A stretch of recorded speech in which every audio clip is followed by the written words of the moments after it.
everybody, and welcome into Clearing the Benches, where today we're going to have a hunting edition. 4 NHL teams with Stanley Cup winning aspirations that definitely need to be hunting for another goaltender. Now, before we get into that list, I want to give a belated congratulations to Team USA for winning the World Junior Championships. If you watched any of those games, you saw a plethora of young talent that's all going to be playing in the NHL in the next 2, 3, 4 years. Heck, some of those kids have already played in the NHL. So, again, congratulations to Team USA for winning the championship. I think it was great to see all the kids singing the national anthem at the end of the game. It was a real big moment of patriotism here in the United States. So, again, congratulations to Team USA for winning that championship. Now, on to our list of teams that need to be hunting for a new goaltender. First on that list is the high-profile teams of all high-profile teams, the Toronto Maple Leafs. They just got Willie Nylander locked up for the future, but boy, do they have a lot of money on the books coming up over the next 8 to 10 years. Now, I know John Tavares is coming off the books after next year, so I'm curious to see if he becomes a trade piece in possibly even this year's trade deadline in attempt to get another goaltender. I know his no movement clause is probably, his teams on there are probably slim to none. I really don't know the specifics on that, but I'm sure it's, not a whole lot of teams that he'd be willing to get moved to. Now, when you look at Toronto's situation in the net, you got Joe Woll. He's playing well. He had the injury, and now you got the injury question lingering over him. With a team with so much money locked up, in their forwards and defensemen, do you really want to have a guy going into the playoffs with an injury issue hanging over his head? Samsonov did not work out. They put him through waivers. Now you're going with Martin Jones and Dennis Hildeby. And I am not very familiar with Hildeby at all, so I'm pretty sure it's going to be the Martin Jones show for the next little while. If I were the Toronto Maple Leafs in this situation right now, I would be trying to call teams like the Winnipeg Jets. I know that they're in first place in the NHL right now, but is that really going to be how it is moving forward? I think they're getting a lot of career years up in Winnipeg, and I think they're getting, they're squeezing every last little bit out of, the Nemestikovs and the Nino Niederreiters on that team. Personally, even though that they have Hellebuck and Scheifele locked up for the future, and they are on top of the league right now, I will definitely give them credit for that. Looking at their lineup, I just don't see this being the same case next year or the year after. So, if I were the Maple Leafs, I would put a package of packages together, and I would say, will you give us Hellebuck? Hellebuck just signed an 8-year deal. You got Matthews on an 8-year deal. You got Willie Nylander. This could be the real core instead of all these forwards. Now you got a legit goaltender with world-class forwards in Nylander and Matthews and, some of the other guys. Matthew Knies, I think he's going to be a superstar in this league. I think he plays a grinding game, and I think Toronto's got a real keeper in that kid there. Now, if people think that the Hellebuck thing is too much of a fantasy or the price tag is going to be, too much to get him, look and see what Pittsburgh's doing at the trade deadline. I know that they're getting their money's worth out of Malkin and Crosby right now, but I just feel like they're going to fall short come playoff time, or I think trade deadline time. I think they would just say, you know what, maybe we would rather have the assets moving forward than having a one and done in the playoffs. So, maybe Toronto kicks the tires on Tristan Jarry. I think he's kind of turned his career back around in a positive way. I know he had some hiccups in the playoffs a couple of years back, but I feel like moving forward, Jarry would be an upgrade over what they've got going on right now. If nothing else, you could always call Anaheim about John Gibson. I think Toronto's looking for a guy that, has some pedigree to him. That's why they would be looking at Hellebuck or, Jarry. So a John Gibson, he's been banged up and he's 36 years old, but, you might be able to get him out of Anaheim on the cheap. So the next team that I have that desperately, and in my opinion, this team desperately needs to figure out their goaltending situation, the Colorado Avalanche. Starting with their backup, Prosvetov.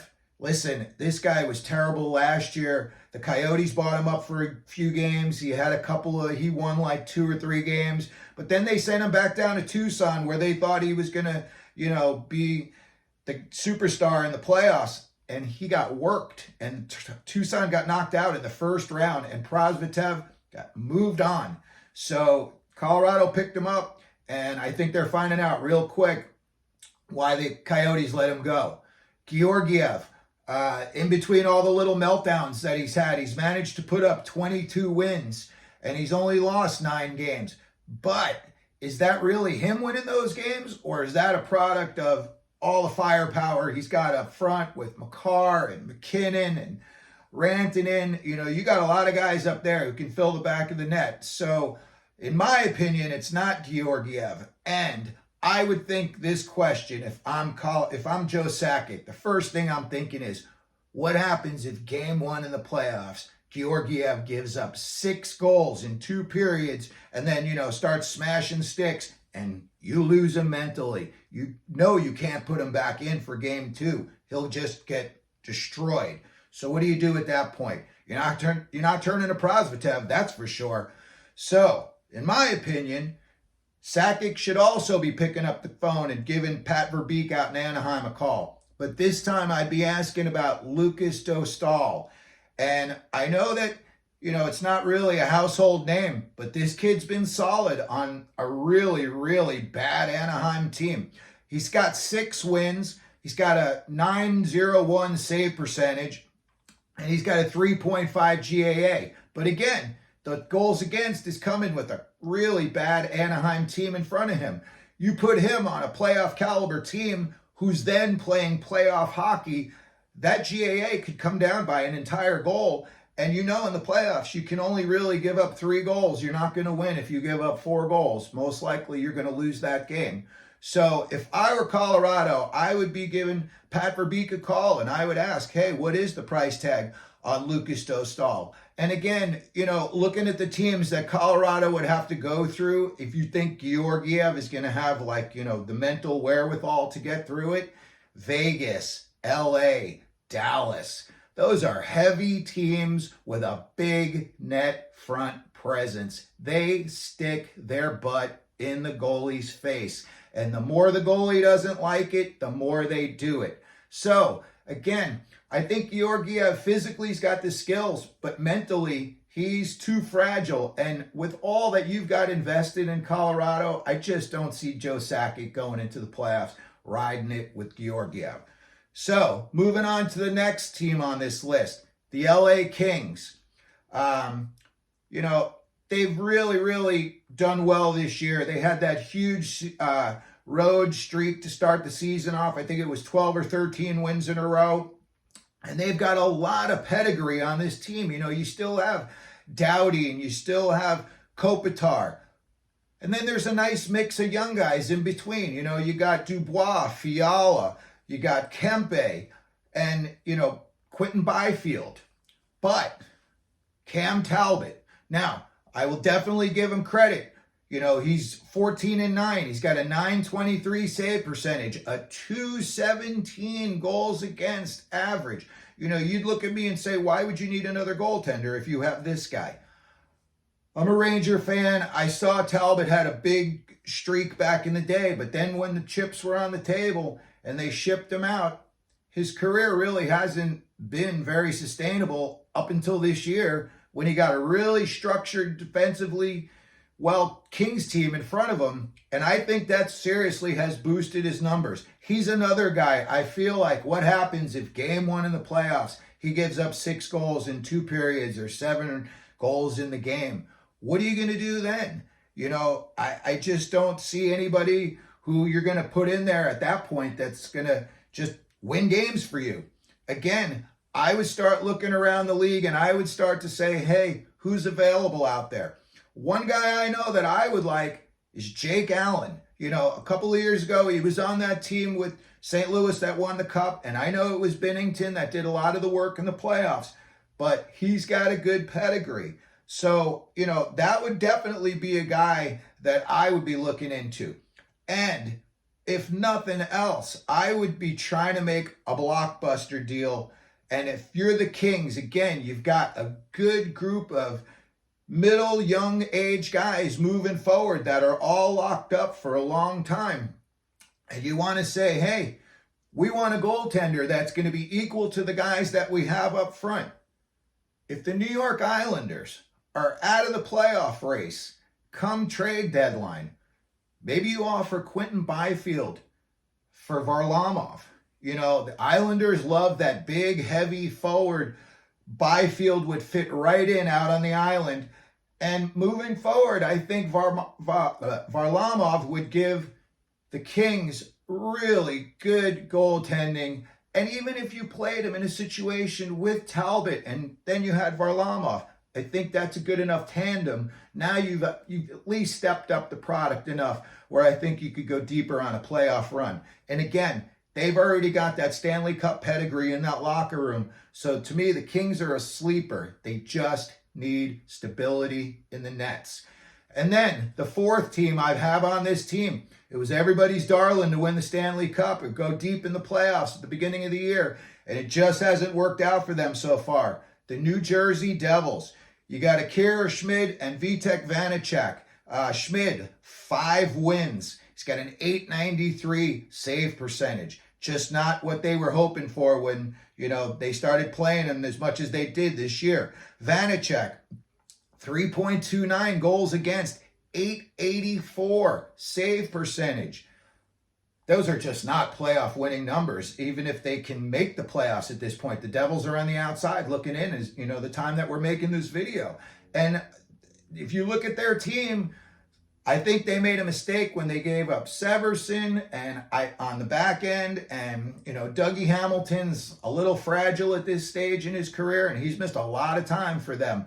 So, all of their star powers up front, you got the Hughes, you got Heischer, you got Dawson Mercer. I know you got Hughes on the back end coming up, but he's young. And, playoffs are definitely a different animal. And he's not exactly the biggest guy in terms of size. So when the playoffs come, size matters, that's for sure. So, again, if I'm the Devils, you got to try to make a move. This is not going to work out. There are just too many good teams that you would have to go through in the East to get to the Cup to begin with, no less win the Cup. So if I'm the New Jersey Devils and I'm Tom Fitzgerald, I would give the St. Louis Blues a call. And I would say, hey, what do you want for Joel Hofer? Okay? He's got 12 wins, 7 losses, a .911 save percentage, and he's given up 2.76 goals a game. Now, that's with St. Louis, who's had a 50-50 year. They got a lot of 4-game winning streak, 4-game losing streaks going on this year. But I think if you put Hofer in front of a defensively structured team, and the Devils, they're having their problems this year keeping the puck out of the net. I think a lot of that is goaltending and defensively. If they can get these forwards to lock it down up front and cut down on so many scoring chances, I would think a guy like Hofer, would be somebody that would help them out. Now, again, you got a lot of guys locked up for a long time in Jersey, so maybe you want to try to get a goalie who you can use moving forward for more than just, this year or next year. Call Columbus, see what they want from Merzlikis. Just say, hey, we've got a ton of young guys. You're not going anywhere in the next 2 to 3 years. We'll give you some guys that you could work through your system, and then maybe in 2 or 3 years, they all come to fruition. But again, I would look at him because he's got a .907 save percentage, and he's got a 3.25 GAA in Columbus, where they're just terrible. So if you put him, again, on a team with a defensive structure, I think Lindy Ruff is going to, hopefully get them into the playoffs. And I think if they get into the playoffs, they'll be able to figure it out a little bit more up front and defensively. But goaltending, they're going to need guys who are going to make big saves come the playoffs. And the 2 that they have in front of them just don't look like the 2 that are going to do it. So that is my hunting list of 4 teams that should be hunting for a new goaltender before the playoffs start. As always, if you could like, subscribe, And as always here at Clearing the Benches, let them know you're out there.